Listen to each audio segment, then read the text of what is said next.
tapi Anda bisa mengendalikan HPP Anda dengan baik, maka Anda dapat mendapatkan laba bersih dengan cukup besar.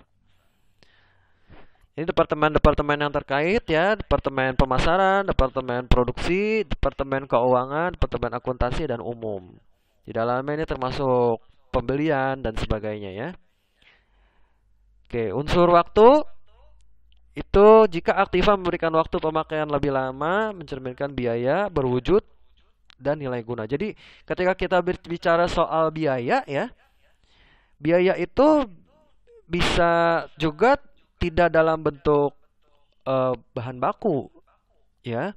Jadi dikatakan bisa yang berwujud, bisa yang tidak berwujud. Selama dia memiliki umur ekonomis dan memiliki nilai guna.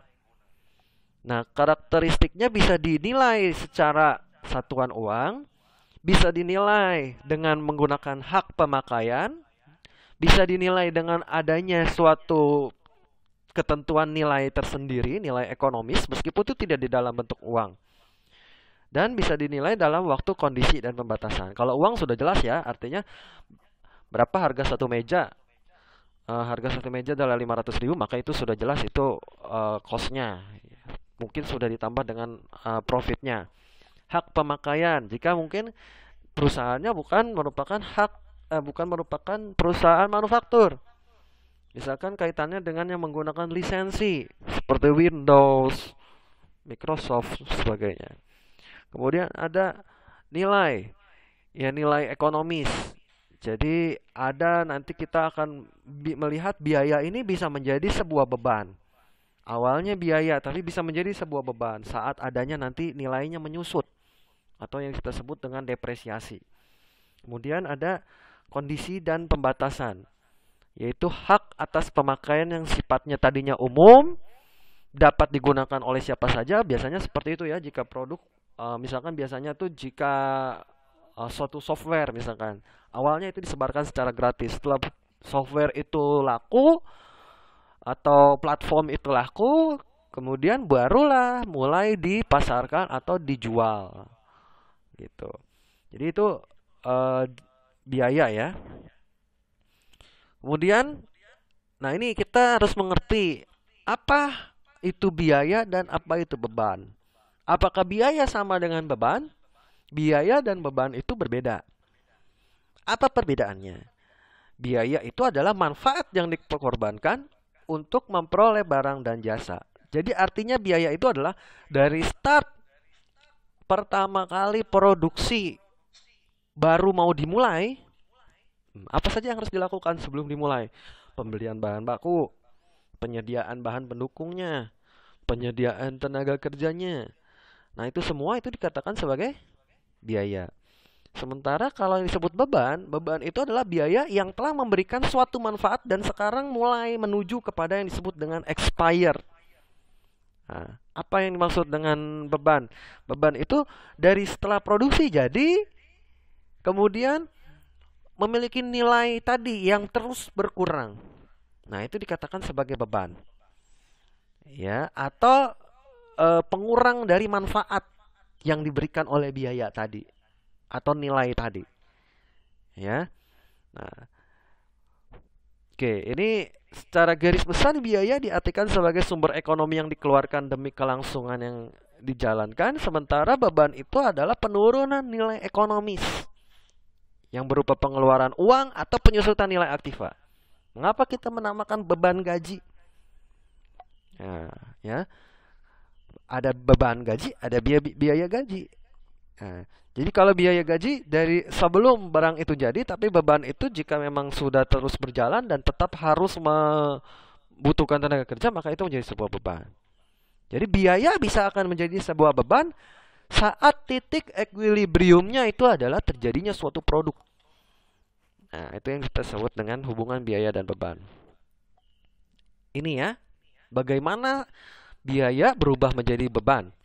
Pertama, melalui proses transaksi, adanya pembelian dan penjualan. Saat pembelian, barang itu dikatakan masih fresh, masih baru. Nilai umur ekonomisnya adalah senilai biaya yang dikeluarkan untuk membeli.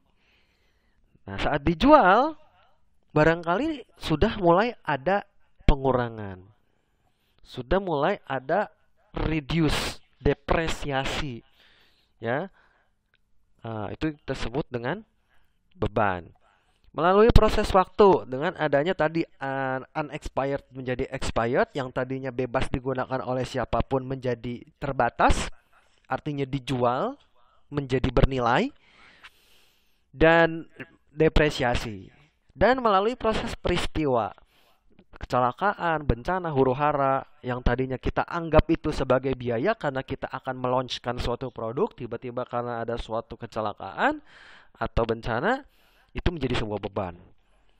Dasar pengukuran biaya bisa ada yang sah dan objektif. Sah itu resmi diakui perusahaan, objektif itu tidak memihak. Artinya tidak ada unsur rekayasa sehingga rasional dan dapat dipertanggungjawabkan. Jadi sebenarnya ini pendukungnya, ya.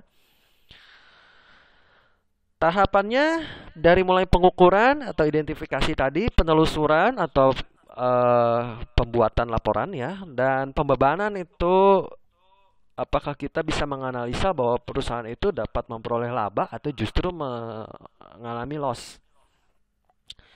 Ini mungkin sedikit agak blur kalau di HP, jadi Anda bisa naikkan kualitas cahayanya, atau nanti Anda bisa lihat ya di Google Classroom di sana, nanti sudah ada PPT-nya. Karena untuk bukunya sendiri kita kesulitan untuk ambil di masa pandemi ini, ya. Nah, sekarang kita masuk ke klarifikasi biaya atau penggolongan biaya. Biaya itu bisa digolongkan secara, di sini ada 5, yaitu secara jenis produknya, secara volume produknya, secara departemen dan pusat biaya, secara periode akuntansi, dan secara pengambilan keputusannya.